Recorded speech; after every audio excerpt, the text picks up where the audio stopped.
Servus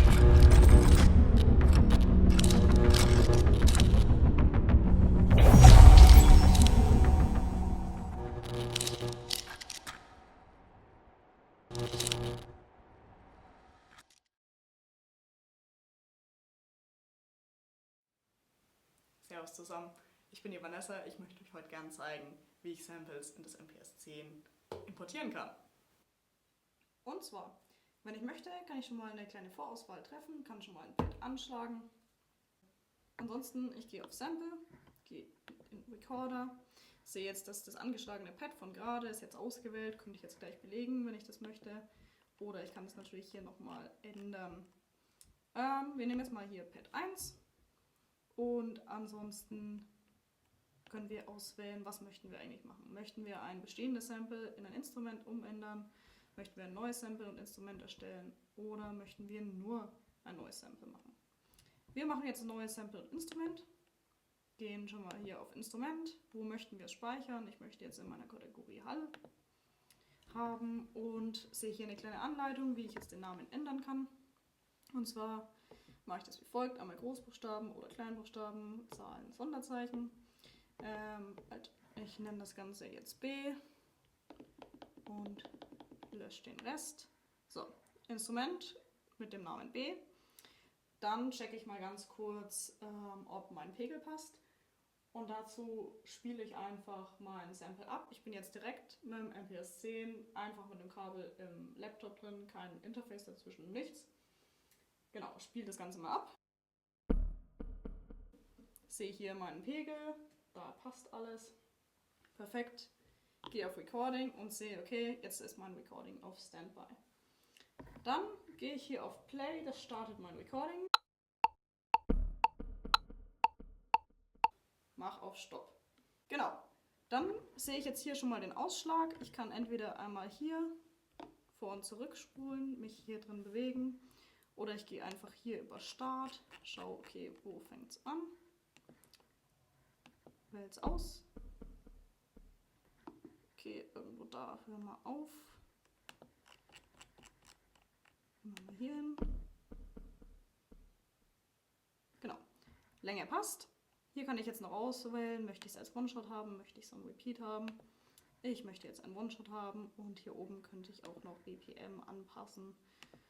Brauche ich jetzt in meinem Fall nicht, macht ja keinen Sinn. Und hier könnte ich auch noch einmal die Taktart ändern. Genau, im Prinzip haben wir dann das schon mal. Können hier noch auf Edit gehen und haben noch ein paar Funktionen. Und zwar einmal Normalize. Können wir das Peak Level nochmal anpassen, wenn wir möchten. Genau, da passt alles. Wir gehen auf Execute, gehen eins weiter runter. Das ist jetzt nochmal, um die Stille am Anfang und am Ende zu entfernen. Machen auch das Ganze. Hier könnten wir noch unseren Pitch anpassen, wenn wir noch was transponieren möchten. Oder hier nochmal mit den BPM. Genau, passt alles.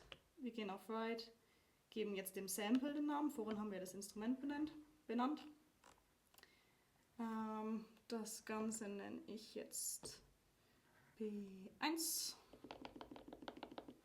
Zack.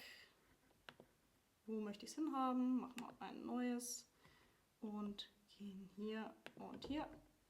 Und schon haben wir unser neues Sample kreiert. Genau, ich gehe zu meinem Kit zurück, stelle jetzt fest, oh, ich habe das auf mein Schlagerkit gelegt, das passt ja gar nicht da rein. Kann ich jetzt ganz unbürokratisch lösen, und zwar gehe ich einfach ein Kit weiter, fragt mich, okay, möchtest du es wirklich machen? Wir haben es nicht gespeichert. Ich sage, ja, mach mal. Wenn ich wieder zurückgehe, ist das Pad leer. Sample ist aber nicht gelöscht, wir haben es ja trotzdem gespeichert. Ich gehe auf ein neues Kit, aus Instrument, kann wieder sagen, okay, welches Pad möchte ich belegen. Gehen wir jetzt mal auf die 3, wähle aus, welches Instrument. Wir erinnern uns, ich habe es unter Hall abgespeichert mit dem Namen B und schon haben wir das wieder belegt. Was natürlich richtig fancy ist, wir können auch bei den Samples, die wir selber importieren, noch transponieren, was uns natürlich nochmal eine Vielzahl an Sounds mehr gibt. Genau. Ansonsten, was wir noch machen können, wenn wir hier einmal drauf gehen, Wie Sie sehen, sehen Sie nichts. Ich wähle es erst aus, jetzt geht's. Okay, einmal Datenmanagement. Wir können das Ganze noch umbenennen, wenn wir möchten. Wir können es woanders hinschieben, wir können es löschen. Und hier gibt es auch nochmal Import-Export-Funktion.